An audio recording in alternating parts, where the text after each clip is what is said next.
Death Star, man. Nobody calls Han Solo a bitch. Bring him on. I prefer a straight fight to all this sneaking around. I don't know where you get your delusions, laser brain. Oh, come on, bro. It's the wars. All right, so here we are. Summer's ramping up, and much as expected, so is Obi-Wan Kenobi. This is The Wars and More. I'm Joe, and of course with me is my good buddy Doug. Hey Doug, how you doing this week? Doing good, Joe. How you doing? I'm doing pretty good, The pace is picking up. Right. So I can't wait till we get to the end of the show and talk about it. Yes. So, oh man, I gotta say, so kind of still on the Obi-Wan Kenobi topic for a moment. Yeah. Dude, did you see this billboard for Disney Plus in Times Square? Oh, yeah. Yes, I did. This Vader billboard? Yeah, that was pretty cool. Billboards are getting sweet. Yeah, I know. It's like LED technology, like putting a 3D looking, looks like Vader's standing in the corner of this building. Yes. I mean, I'm sure, with camera and angle and everything, that makes it look even better, but who knows? Yeah, it's still, I don't know. I just, it's like they need to put some of these things out in the Midwest. That'd be nice. Just saying. I mean, we like cool stuff too. Exactly. But yes, it looked very cool. If you haven't seen it, I'd say go on over to the Obi-Wan Kenobi Twitter feed and take a look at this. Yeah. It looks absolutely awesome. Definitely worth checking out.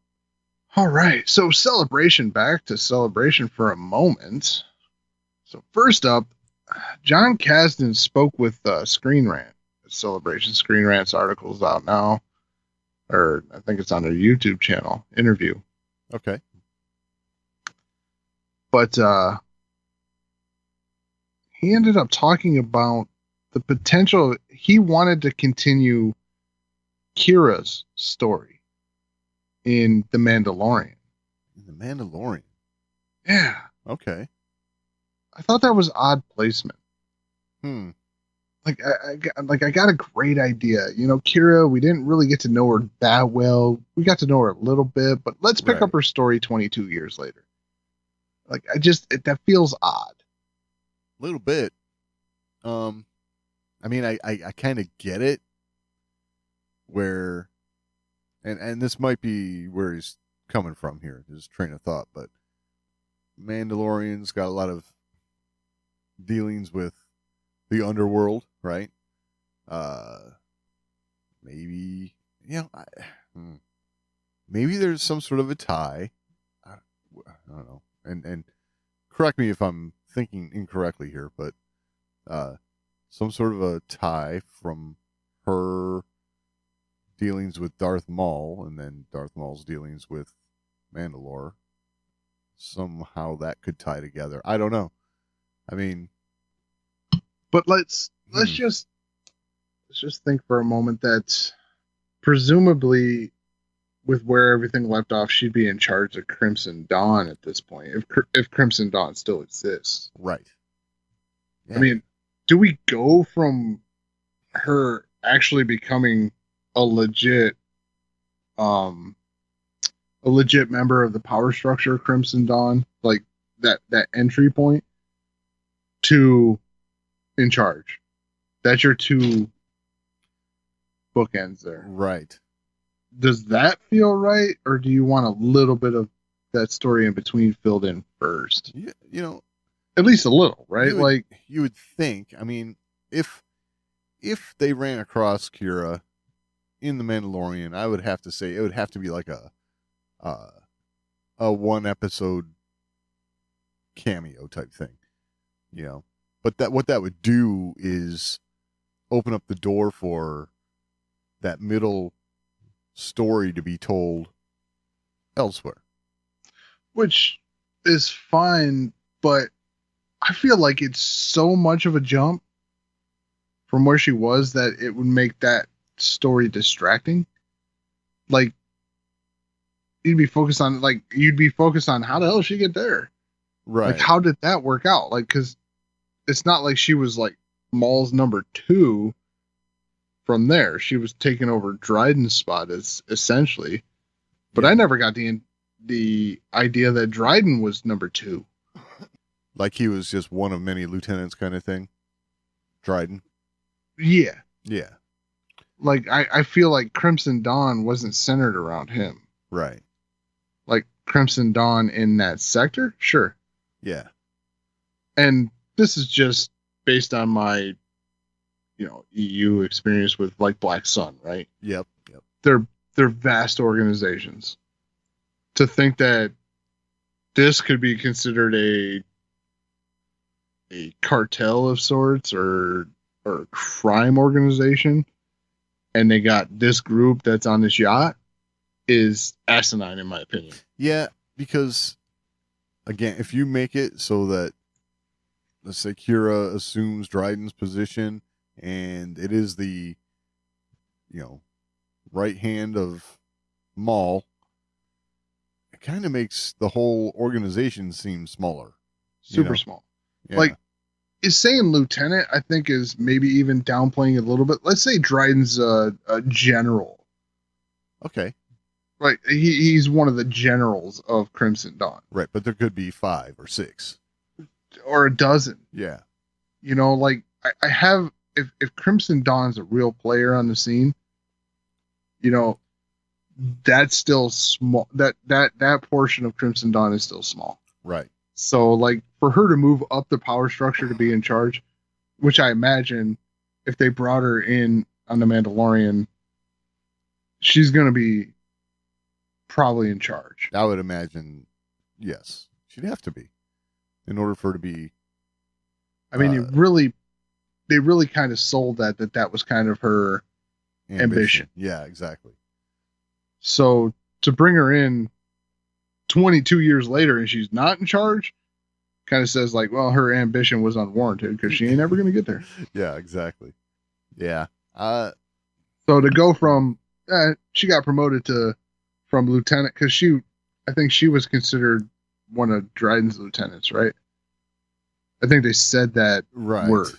Yeah. It was his most trusted lieutenant. Oh, really? Was it? I didn't even realize. Yeah. Okay. I think he said those exact words. Okay. So if she goes from a lieutenant to a general type position, right? Like, so where this would become interesting, though, I guess, is if we saw her running the organization in The Mandalorian somehow, which I'm not sure how. I don't think we're there. You know what I'm saying? I don't think the story's heading in that direction. But if we were to see Kira running the organization in The Mandalorian, then you could backtrack and tell the story of how, when, Maul is no longer in power, then there's a power struggle between the generals and she comes out on top. But, that might make for an interesting story, but kind of a long way to go to get there, I guess. Yeah, I think it just seems like a play to, like, that's where it becomes distracting too, is it just seems like a play to, like, I want to tell this story, so I'm going to fit it in here so they have no choice. Right. Yeah. Okay. Yeah, I could see that. Yeah. That motivation. Like, it just seems like a weird spot to bring her back in. Right. And if you do that, right, here's 22 years. You saw her beginning, you see where she ends up. Right. And now you're taking all the suspense out of it in her story. Yeah. Because she's going to come out on top. Right. So, yeah, I think we tend to do this in Star Wars a lot, though. I mean, yeah, but like when they tell that story and then go back and tell it, they told the initial story first. Right. They didn't here's this character 30 years later, and then here's everything in between. No, first they did, here's this character 30 years later. You get all the suspense and all that stuff with that character at that time. Right. And then you go back and fill in the events that led to that. So while the suspense isn't there, you have an interest in how this character grew to become the character you saw in 6 hours of material later on. Right. So you can the suspense comes from building that character growth, because you have this character for 6 hours of material over here, and the character they introduce as a prequel is very different. So the suspense is, okay, how do they get to that point? What happens to them to change their mindset to get there? As opposed to, here's the beginning, here's the end, now we're going to fill in the middle. Like that totally screws it up. Because you see where they're at, you see where they end up. Yeah, okay, you're a little curious, but there's nothing in that middle gap to say, okay, do they make it? Like, how do you put her in a tense situation and make it interesting? Yeah. Because you just have the two bookends. You don't have like this whole story at the end and then go back and tell an origin. Yeah. It is interesting. It is interesting, like, to, I don't know, some of these characters, they're cool, and they worked out for what they were used for. I just feel like there's this desire to take every character and draw them out into some prolonged, story arc that fans maybe don't even necessarily know they want. You know what I mean? I don't know. I think John's just looking for his Return of the Jedi. Oh, very well could be. I don't know. It's odd. Yeah, it's definitely very different. Yeah, it's funny. I like the character. I like the twist. I do too. Like in Solo and all that. With that character and all. It was great.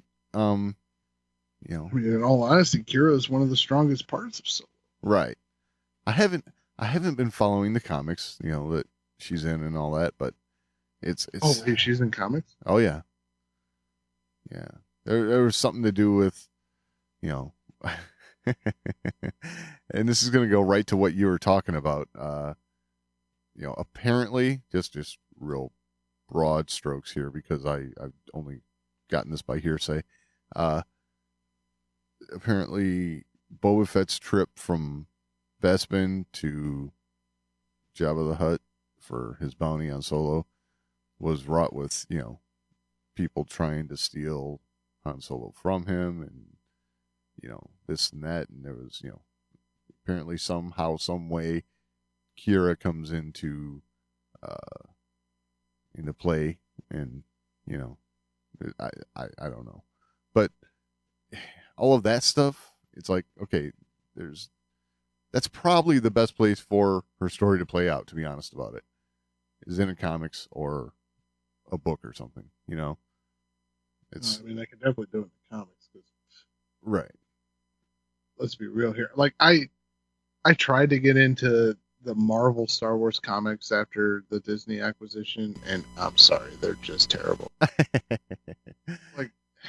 Yeah. Like, they're doing really well with Disney Plus. Yes. Everything that's come out on Disney Plus so far has been at least okay. Right. Whereas publishing and comics have been sometimes good, like they have their moments. Right. But for the most part, it's wacky. Yeah. The comics, I'll say this, the comics right off the get were wacky. Like, I understand it's comics and everything, but everything's canon, everything matters. It's what they said. Their words, not mine. Exactly. They made it weird. They made it weird. Well, got to put their stamp on it somehow. Yeah, I guess. I guess that's we're Marvel. We got to make it weird. Right. I don't know though. I mean, I don't know. I feel like this is, there's so many other characters that they could do something with that I would be more interested in learning about. Sheetsword. Yeah, there's one. I mean, let's be real. Like, if you're gonna be Boba Fett trying to make your place, Black Sun's the way to go. Yeah, totally. Black Sun's where it's like, they're the ones. Right. They're the ones. We wouldn't even know of Crimson Dawn if it wasn't for Kira and Solo. Right. Yeah. We can't all of a sudden act like Crimson Dawn is the major players on the scene. They're not. That's Black Sun. Right.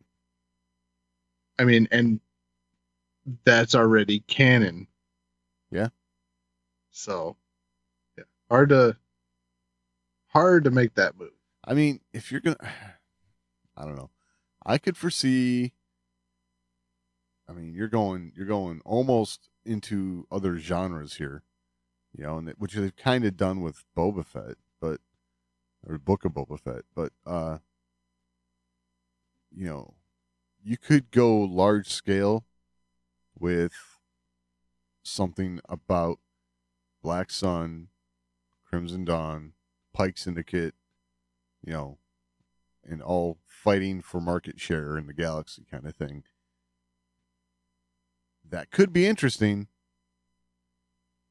but you're gonna have to do it right, you know. I mean, but then you're almost crossing genres, right? You're almost getting into Godfather territory. Right. Yeah, I'm with you. Like, yeah. All right. Well, I don't have a whole lot of context for this next part. Right. So, I just wanted to bring a neat little thing happened. Celebration. You know, this is something that kind of struck me because you, in particular, have brought up the fact that, you know, Ahsoka is probably one of the most loved characters in the franchise, period. And it's funny because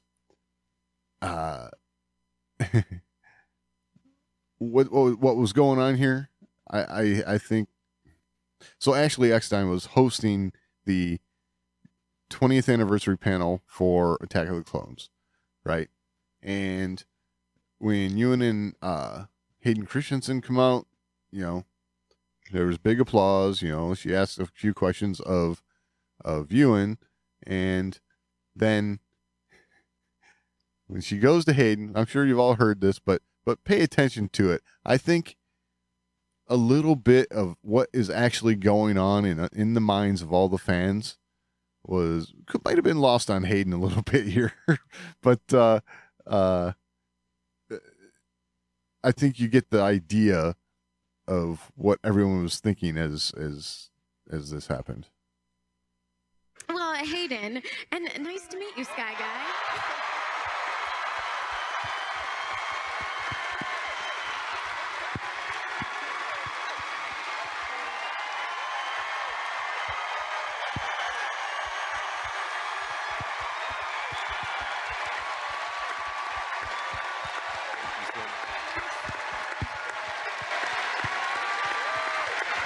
Yeah, thank you so much. I really appreciate that. I'm taking Tamora's advice to just act cool right now.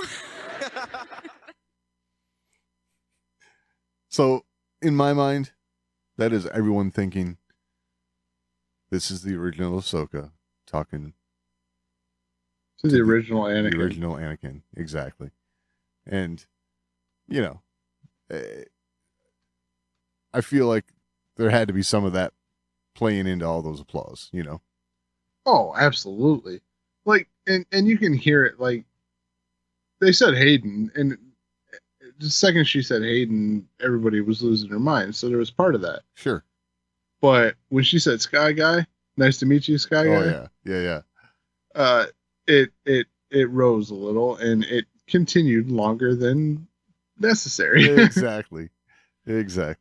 And the reason for that is, yes, you have OG Ahsoka, OG Anakin together at last. Right. Yeah, it's fabulous. Yeah. Pretty cool.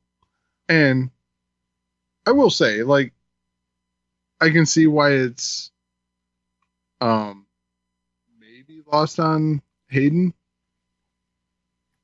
And it's because Hayden's been getting a lot of love. Oh yeah. Like a lot of love. So like he's just used to it at this point. And that's probably a little weird for him because he's not used to it. Right. And he should be. Like at this point he should be used to feeling this. But fandom let him down for a little bit. Yeah. I just thought it was funny. I mean, this is... Yeah, I'm with you.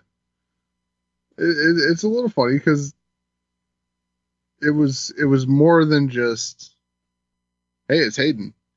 Exactly. No, it's Hayden talking to... That's OG Ahsoka right there. Dude. Right. Yeah, this is, there's a difference between being in the head of a fan and being in the head of an actor. You know what I mean? It's like they look at everything from a different point of view or a different angle, and he might understand it now, but at the moment I think he didn't quite get what was going on there. And I think it's not that he didn't understand Ahsoka's association with Anakin. I think he understood that, right, but I don't know if he realized how deep that went. Exactly. And the Sky Guy comment. Yeah. Like, I doubt he went that far back in his research.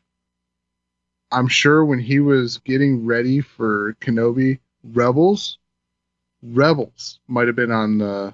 I think he said Clone Wars too. I think he said you watched that too, but... he should have got Sky Guy then. Right. But I mean, think about it. At this point, when you're like binging it to prepare for a role, does it all stick? You know what I mean?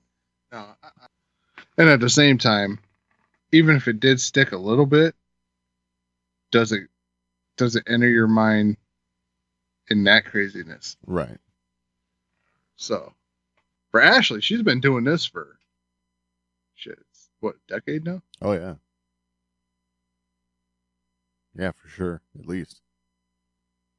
Ashley knows how to handle Celebration. Yeah. Hayden, this is number 2 in recent history. Yeah. I mean, he did the originals, the original Celebrations. Right. But that was all prequel focused. Yes. There wasn't all these things that filmed. Yeah, totally. But yeah, cool moment. Lost on anyone or not. Right. Nice to finally meet you, Sky Guy. Yeah. Gotta hand it to Ashley. Knows how to get the fans going. Oh yeah, totally. She even got Dave to change his shirt. Yes. So, all right. Oh, which one do we want to do first? All right. Why not Jimmy Kimmel? Jimmy Kimmel. Yes. So yeah, he earned it. Uh-huh. He earned this one. Oh. Yes. Yeah. Have to agree with you. So a little bit ago, Moses Ingram was on with Jimmy Kimmel, and I had to clip this because I have to say this guy has talked about how big of a Star Wars fan he is in the past, and sometimes you just got to go, what? Yeah. Have you has it sunk into you, and have you felt the effects of being now a part of the Star Wars universe? It's crazy. It's crazy. It's crazy. It's crazy and it's fast. I feel like the last few days have been at like warp speed. Yeah, well, you're even using the terminology now. Warp speed, yeah. And are you aware? I'm sure you're aware of the fact that nerds are going to be following you everywhere you go for the whole rest of your life now. But nerds are cool now, so it's not like one of those things. Wow. I gotta hand it to Moses Ingram too, because she's like, yeah, but nerds are cool now. Yeah. Like like he said it like it's kind of like, oh, nerds are gonna be following you, like Right. like that sucks. Yeah, that's a bad thing. Yep. And then she's like, nerds are cool now. I was like, okay, I like her. Yeah. Kimmel, she's new. She gets a pass. Yes. Warp Speed, wrong franchise, brother. Exactly. Now, I understand. Maybe you're a busy guy. Maybe you don't have time to pay attention. No. But if you're that big of a Star Wars fan, Screw that. yeah, come on. Let's just put it this way. Jimmy Kimmel has a long track record of just acting like he knows more than anyone else. So, no, he doesn't get a pass. Yeah, there is that. Yes. He doesn't get a pass. I agree. Yeah. Warp Speed, that's Star Trek, dude. Right. And then not only that, but then you say nerds are going to be following you for the rest of your life now, and you say that like it's a derogatory thing. Damn, dude. Yeah. Really? Exactly. If you're such a big Star Wars fan, then that puts you into quote unquote nerd territory. Right. And he didn't sound like he was including himself into that group. No. So yeah, that makes it disappointing that he's still going to be the go-to. Oh yeah. He's on ABC, right? Yeah. Well, that's why. That's exactly right. That's exactly right. He's on ABC, so he's a big Star Wars fan. Yep. Yeah. Screw you, Kimmel. Yes. Couldn't agree more. Nerds are going to be following you now. Or we're just Star Wars fans, like you supposedly are, and we're following her because we're interested in her work. Yes. Don't be a dick, Jimmy Kimmel. Right. But yeah, good on her. She handled that real well. Right. Yeah, being a nerd's cool now. Yep. Well played. So, you, Moses Ingram, welcome to Star Wars. Jimmy Kimmel, get out. Yep. Get out. Exactly. Yeah. We don't want you interviewing all of our favorite characters and actors and stuff. So, yeah. There we go. So, hey, Moses, your droids there, they're not welcome here. Yeah. All right. Yeah. Enough about Jimmy Kimmel. Yes, enough about Jimmy Kimmel. In stark contrast. Yeah, the other Jimmy. Fallon. Which I will say, the other Jimmy, I actually feel like is a bigger Star Wars fan than the first Jimmy. I agree 100%. So a little bit ago, Ewan was on his show, and they talked about this and that. They talked about,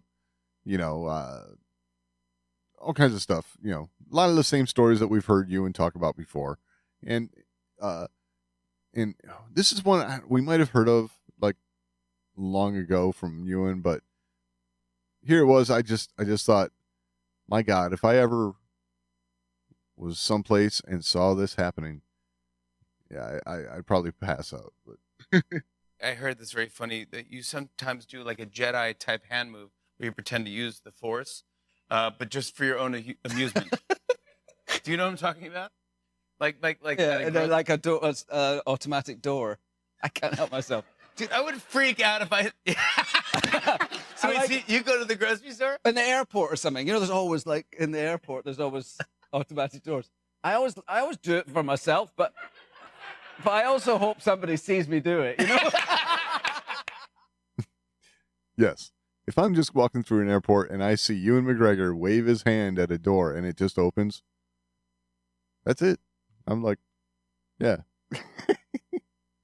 It's funny too, because once you reach a certain age, right, you've seen celebrities just out, right? Yeah. And it's like, oh cool, it was that person. Right. But that would be one of those moments where I'm not like, hey, look, cool, it's that person. It'd be like, oh, hey, look, cool, it's Ewan McGregor. Did he just use the Force to open that door? Just use the Force to open the door, yes. Okay, now I'm actually going to lose my shit because I see a celebrity. Exactly. Normally, I'm just like, oh, hey, cool, look, it's so-and-so. Right. You know, because you don't want to be that person, right? Yeah, right. You just When take you see notice. a celebrity, it's like, Yeah. oh, cool, look, it's them. Yep. But you don't want to be like, oh my god, it's your so and so. Yeah. They're just people, right? Exactly. But if he goes and uses the Force to open a door, yeah, I'm gonna notice. Yeah, he's asking for it at that point. like I'm gonna be over there, like I'm gonna run over there, dude. I just saw you open that door With your mind. with your mind, dude. Yes. That's beautiful. That might be the one moment I couldn't compose myself. Yeah. That'd be like I'm gonna be that guy. I'm gonna be over there like, can you do it again? But I'm gonna take a video this time. Exactly. Do you mind if it's a selfie? I want to be in it. Yeah. I gotta be in it. Yep. Yeah. Otherwise, like if you wouldn't have done that, I would have just been like, hey, cool, look, Ewan McGregor. Yep. That is amazing, though. Oh, that's awesome. I love that he does that. Like, because that just tells you how much he enjoys that. Exactly. Like, he enjoys being Obi-Wan. Right. I think it's pretty clear he enjoys being Obi-Wan. I mean, it's been clear for the years he's been lying to us. So Yes, for sure. Yeah, totally. yeah, if they called, turns out they did. Right. They've been And you talking. knew about it. They've been talking for 10 years. So that would be the end of the conversation. By the way, I feel betrayed. Yeah. Right. Yeah. Don't lie to us again, Ewan. Like, yeah, man, I love you. Liar. Liar. No, that's fabulous. So I love that he does that and gets a kick out of it. And honestly is hoping someone sees it. Right. Yes. Which is a good attitude to have, because if you do that and you're Ewan McGregor, you're gonna get attention. You're gonna get attention. You're asking for attention at that point. Yes. For sure. You know, like I said, if you just like walk through the doors, I'm just like, hey, cool, look, Ewan McGregor. Right. I get to chalk that up on my list. I saw Ewan McGregor in person. But yeah, if you wave your hand to open the door, yeah, it's gonna be a little bit more. My question is, how animated does it get when he does it? Right?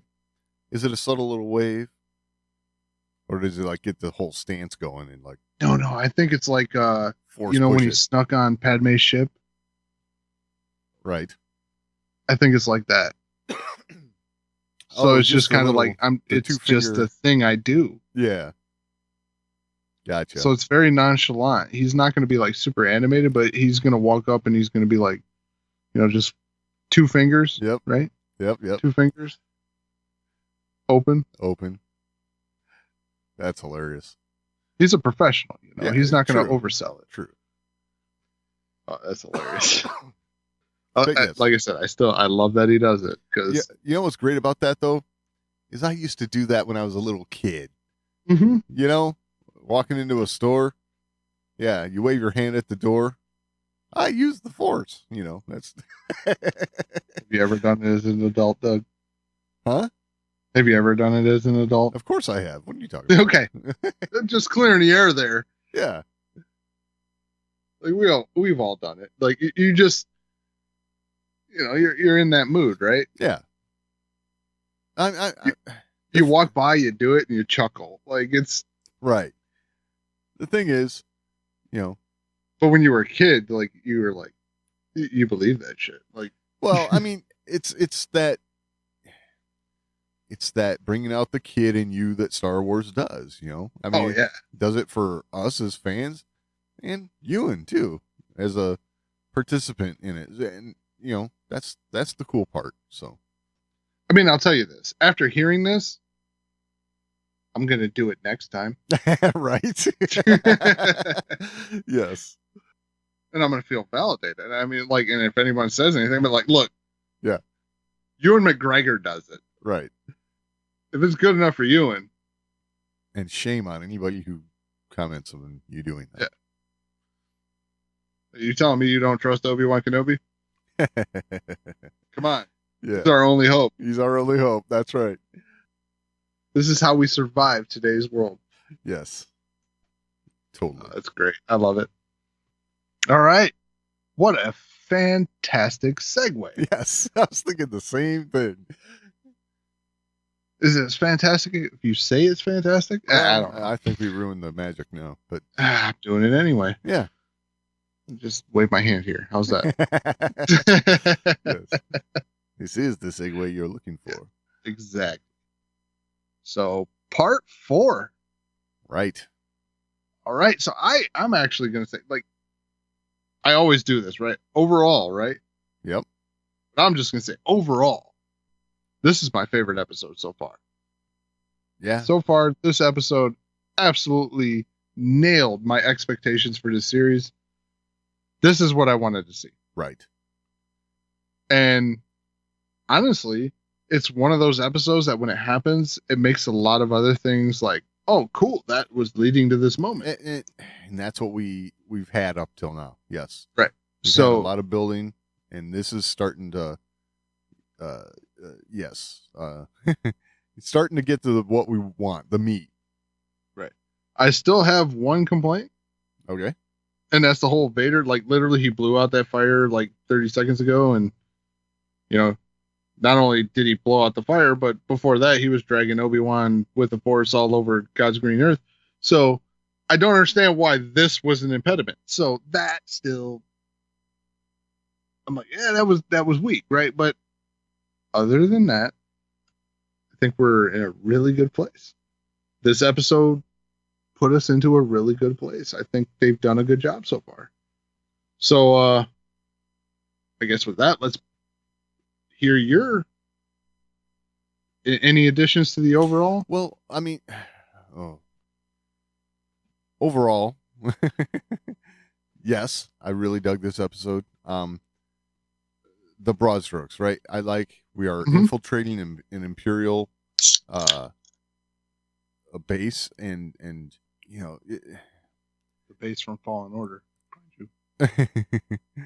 This shows you why, you know, in A New Hope, Obi-Wan's kind of like, you know, no, I got this tractor beam. Don't worry about it. You know, he's like, I've snuck around on these places before. You know, it's kind of reminiscent of that, and you know, I mean, he did it Utapau, right? Like, yeah, absolutely. And I gotta say, like, in all honesty, this episode actually, what he did in Brotherhood, the novel, yep, made that a little better. Oh, okay, good. Just a little. Like the rest of it was like, I still don't see why it's Brotherhood, but okay. Gotcha. Obi-Wan was pretty good. Anakin was pretty good, but as far as like their Brotherhood, gotcha. It was just misleading. Right. So I don't know. Yeah, I dug it. I thought, you know, touching on those notes was really cool. Yeah, you know, there's, you know, I want to go to Moses Ingram. This is by far like expanded on that character to the nth degree. I mean, I loved her character in this episode. Yeah, I mean, and to say, you know, I don't even want to go so far as to say it's her best performance. Right, but because I feel like her performance is relatively the same as she's been putting forward so far. Yes. But this is the part where the writing catches up with her performance. Yes. This character is fleshed out now. Yes. As far as I'm concerned. Yes. Fully fleshed out.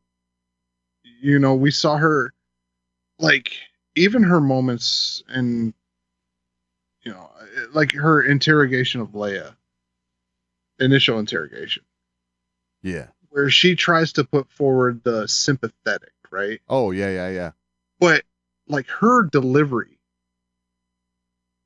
while sounds sympathetic, still carries that undertone of I'm looking for more. Yes. Like, it's fake sympathetic. Yep. But it still sounds sympathetic. That's hard to do. Yep.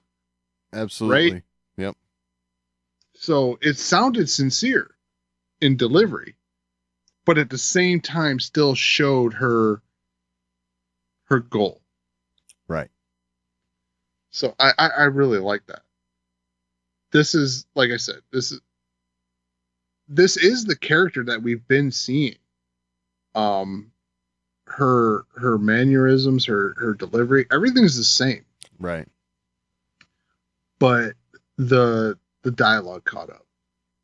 It was appropriate this time. Like it some of it seemed out of place before, and that made it seem one-dimensional or even wooden. Right. Yeah, exactly. But like literally seeing the same delivery in the right context in this episode, that made it all better. Like it's like, okay, the character's consistent now. Right. And not only consistent, but doubling down on what the character was in the first place. You know, it's good. You know, and you know, doubling down on those comments where like in this isn't even a fault of the writing at that point either, because the delivery is the same, all that stuff outside of this, and it made it feel wooden at that point. But that's how some people just feel, right? Right. Like they have the same. Your personality is not going to change based on your situation, right? In most cases. So out in the world doing this or that, you're going to seem wooden. You're going to seem uptight, you know, things like that. But in the right setting, it feels right. Right. So I like that. Like they did a good job of highlighting the character's personality. Yeah. And so, I'm surprised for a new character that is getting a lot of focus. It took this long. Right.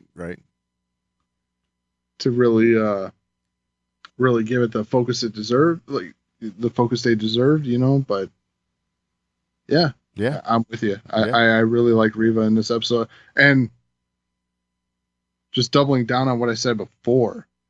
I said, personally, I feel there's no path to redemption for this character. That was a presumed thing that Reva was going to be redeemed. Yeah.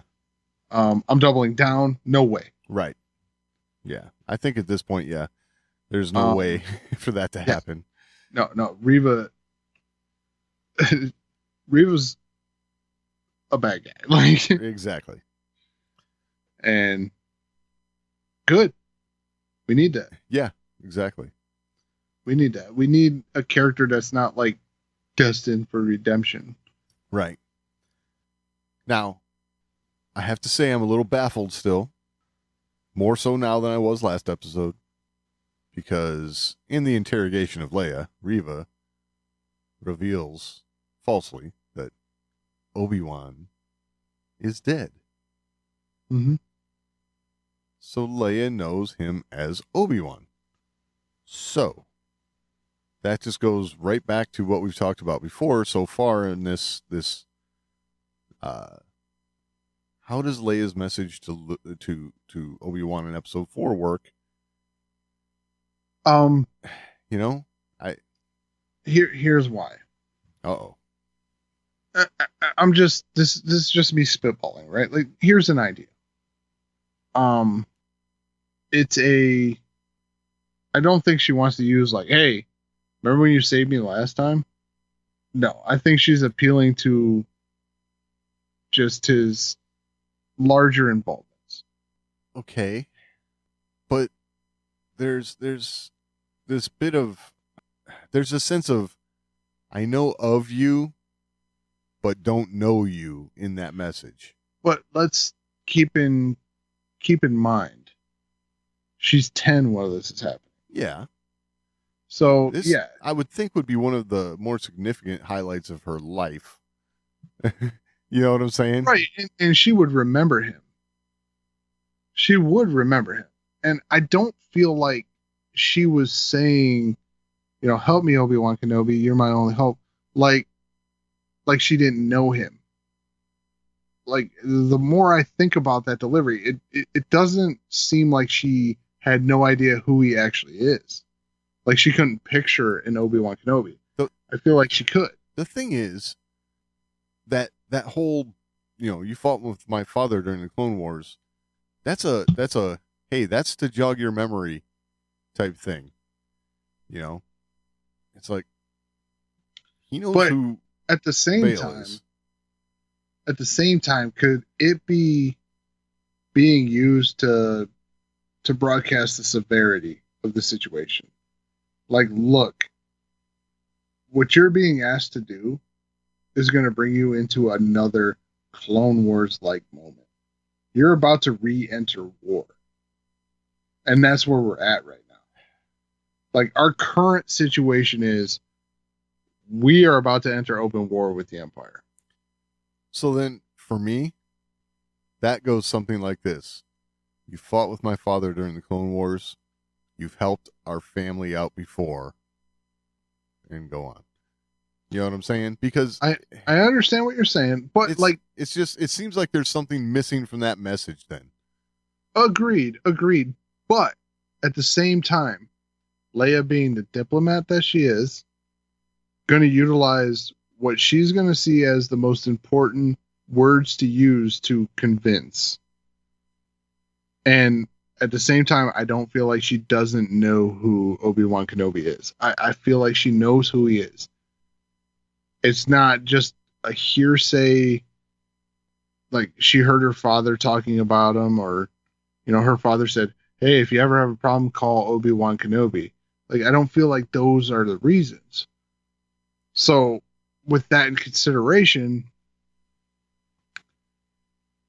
I'll say this. It's not ideal, right? Right. But it's not unthinkable that it would go down like that. Yeah. It's not unthinkable. You could see it. Is it not ideal? No, it's not. Ideally, she would be appealing on a more personal nature because it seems like they have really established a personable relationship. A bond at this point. A bond, yeah.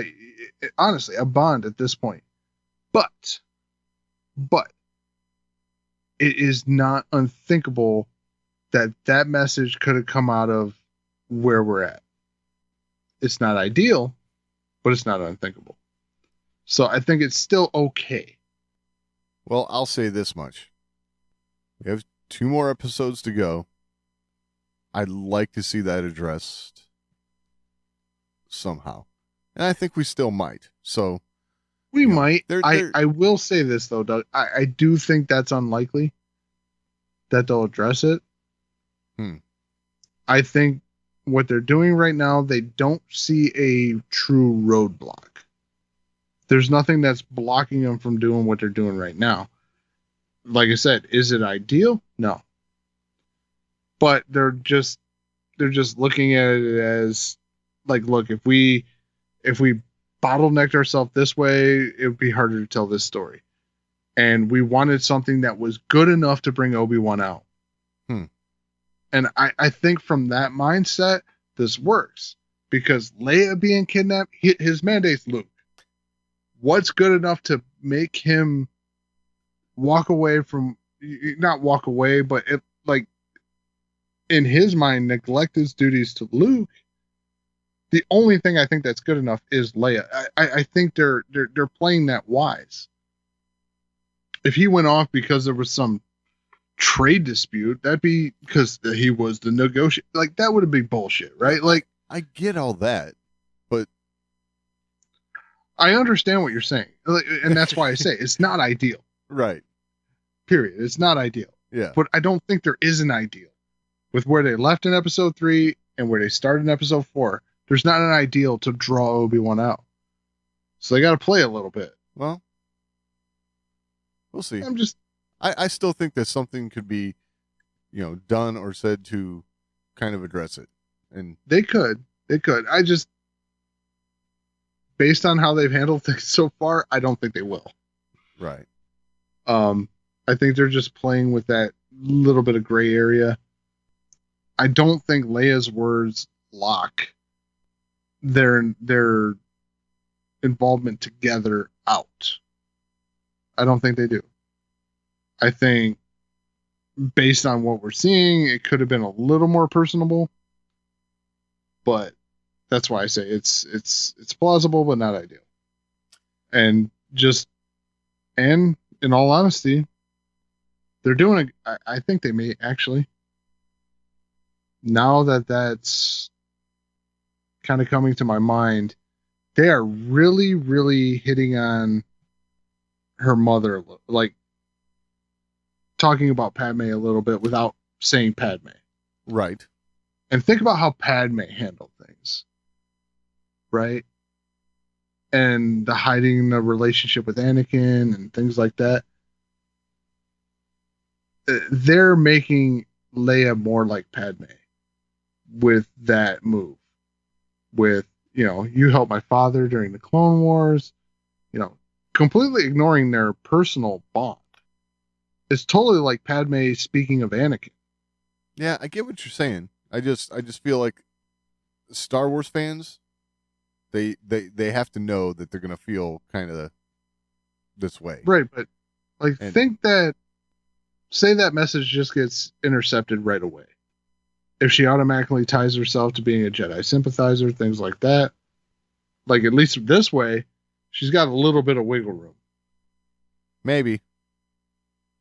She's got a little bit of wiggle room. She's not immediately executed. Not much wiggle room. But if she's like, hey, my old friend, remember last time you saved me?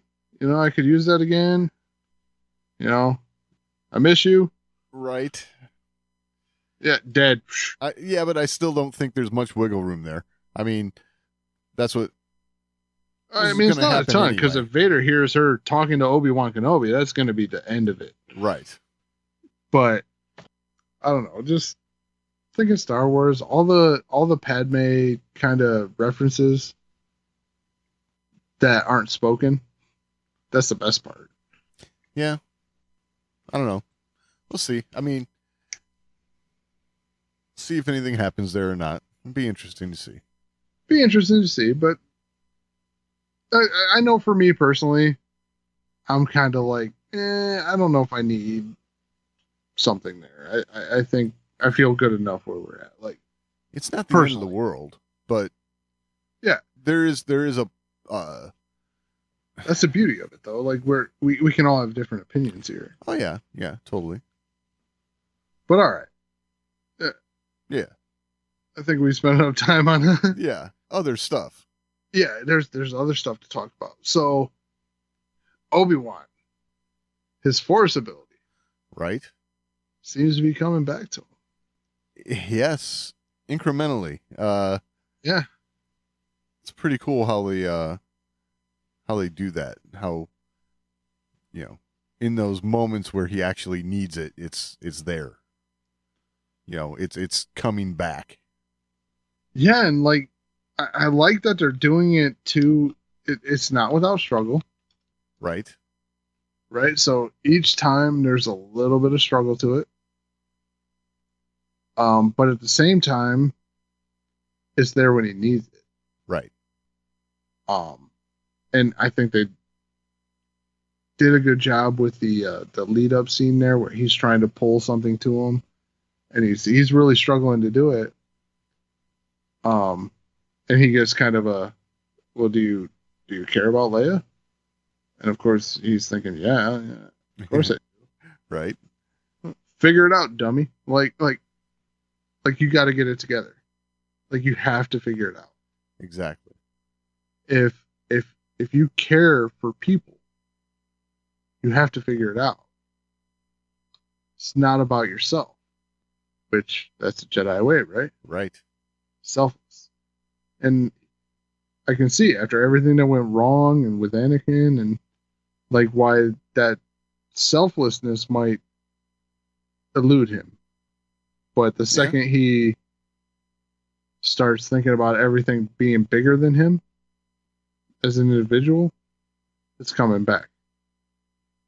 He's getting the strength to fight on. I like it. Yeah. I like the way they're letting that grow. I really hope there's another Vader confrontation then. Oh yeah, I have a feeling there will be for sure. I feel like that more now than I did last week. Yeah, I mean, because last week I felt like they were this picked up the pace, right? Absolutely. You know, for the first 3 episodes, I thought the pace was moving rather slow. Right. We're not gonna move fast enough to a point where we could see that. But this week's pace picked up big time. Yeah. By going to their home base, that did it. Like, what better way to pick up the pace than go, we're going to go right to where they are. That's the thing. Obi-Wan was determined. You know, he comes out of the back of the tank, right? Where's Leia? You know, he knows what his mission is. And you just reminded me of the back of the tank. Yeah. That was a cool little yes, the back and forth. The back and forth, I was like, oh, this is cool. Yes, it was. And dude, Vader's jacked. Right? There's veins popping out. I'm like, wow. Oh yeah. Hayden did some work, man. Yes, he did. Yeah, I mean, there was a lot of neat stuff in here. We got a really good look at some of the background stuff, like in the Inquisitor meeting room, I guess you could call it. All the lightsabers around the edge of the room. How about the Jedi morgue down there? Man. Yeah, was that crazy? I mean, dude, that gave me chills. Yes, exactly. But at the same time, I like that they did it. Right. Because we've had the Inquisitors, you know, and we know they're bad. But this gave them, like, they're good at what they do. Right? Yeah. That added to it. Like, they're not slouches. They actually achieve what they set out to do. Right. So that's good. That's good. I think Rebels, they had one moment like that, and in all honesty, that moment actually fed this, which was the Luminara. Yes. Yes. That's back in Rebels. When that happened, you had to wonder, like, how does that, where's that come from? Like, they just keep a dead Jedi laying around, Well, apparently now, yeah, they got a whole collection. Yeah. And I always question the, like, mummified looking choice. Right. Of Luminara there. And now it makes sense. Right. Like, she was meant to be preserved just enough to put in the trophy case. Yep.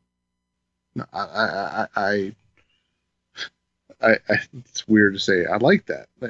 Well, it's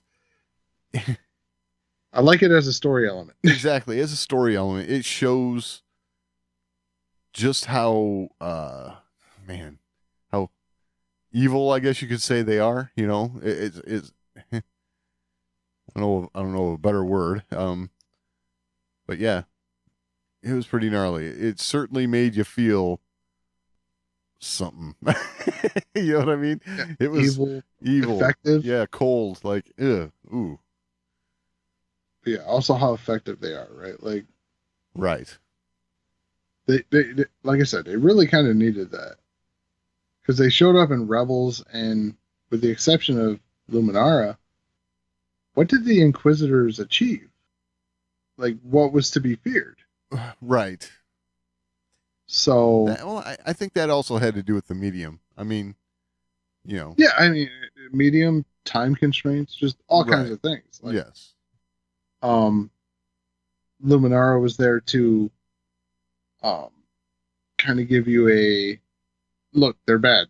They can do it. But with this medium, they were able to say, look, they've been really successful. They didn't have time in Rebels to have someone exploring, Inquisitor home base and see all this. Exactly. There's no time for that. You got other story to tell, so you have Luminara, and Luminara being a prominent Jedi. In this one you can use Jedi who weren't so prominent. Right. Although, did see Plo Koon there. Yeah. Yeah, I think that would come from a certain influence. No. Yeah. You think Dave Filoni had something to do with this? Of course. I mean, I'm kind of surprised they got Plo Koon's body. Right. Yeah. After going down in the fighter. Yeah. In a blazing ball of flame. Right. But hey, Force works in mysterious ways. Yeah, exactly. It's apparently good enough to make a trophy out of. Yes. But yeah, definitely creepiest trophy room ever. Yes. I've seen Rob Zombie's films. Yeah, I don't know. Pretty good episode though. I don't know. Yeah, I love the Star Wars consistency with the comms there giving away position. Oh yeah, exactly. She's like, oh no, I was a spy for us. Right. I was helping the Empire. Right. Helping the Empire. So, and then what was her name? Like Tia or Tala. Tala. Yes. And I was like, "Are you there?" That was a dead giveaway. So I'll say this too. I really enjoyed her character as well. Yeah. Like the way she kind of played both sides there, and like of course I was a spy. That was good. That was a good move. The beauty part about that is, the third sister there is going to be able to tell if she's lying, so she can admit to being a spy, but kind of flip it, so that it's like hard for her to decipher whether or not she's lying, like she said. And she even came out and said it. Either lying to me or for me. We'll figure it out, right? So, but it made it unclear, so that was kind of neat. Yeah. Yeah, that's good though. Like I think against almost anyone else that might have worked. Right. But Reva is such a distrusting character. Like she doesn't even trust the people on her side. Right. Yeah, it's true. I think it's pretty clear though that all these inquisitors are vying for position here. It's oh yeah. It's definitely an internal power struggle. Yeah. Which is weird because the Grand Inquisitor can't be dead. Right. Of course, I wonder if any of them know that at this point. It's hard to say. Like unless they left this open for him to be able to be a different Grand Inquisitor because they made him look different, which I hope they didn't do. I'm gonna be honest. I hope they didn't do. Right. Yeah, I'm with you there.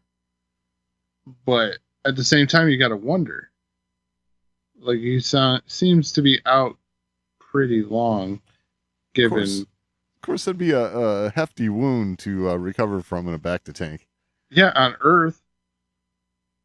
Well, in a bacta tank, but yeah, I don't know if it'd be 2 episodes worth. I say that in jest because 2 episodes could be forever. Right. And we already know, based on novels, things like that, like traveling from planet to planet isn't necessarily short. Right. It's much longer than we thought, to be honest. Like, so essentially, being 2 episodes later, it's probably been at least a few weeks. It's possible. It seems like a while for things like the interrogation to be going on with Leia and all that, but you never know. Well, I think just travel, right? Yeah, I get it. Just travel. I know I'm trying to apply different kinds of logic to Star Wars. Right. But at the same time, Stuff I'm talking about is canon. Disney said so. It's true. You know, it's not like you can go to Lightspeed and be there like in 10 minutes. Because that's how Lightspeed works. No, I mean, Lightspeed's Lightspeed. It's speed. So it still takes time to get somewhere. Right. All right. So the escape. What do you think of the escape? The escape was cool. Action packed. Wait, really from midway Yeah. to end, this episode's action packed. Right. You know, I mean, it makes it's good because Ewan was talking about all the lightsaber practice and we saw the duel. I was like, what? Yeah, I know. Like, man, I could have went up there and act like I couldn't use the sword and got my ass kicked. Right. I could do that. Wouldn't even have to try. I thought, you know, the whole escape was cool. You know, apparently it's very sad we lost Wade, you know. But you know, there was a lot of good there. Yeah, get on the internet. They don't care about Wade. No? No. It's the mouse droid. Oh. Everyone's mourning the mouse droid.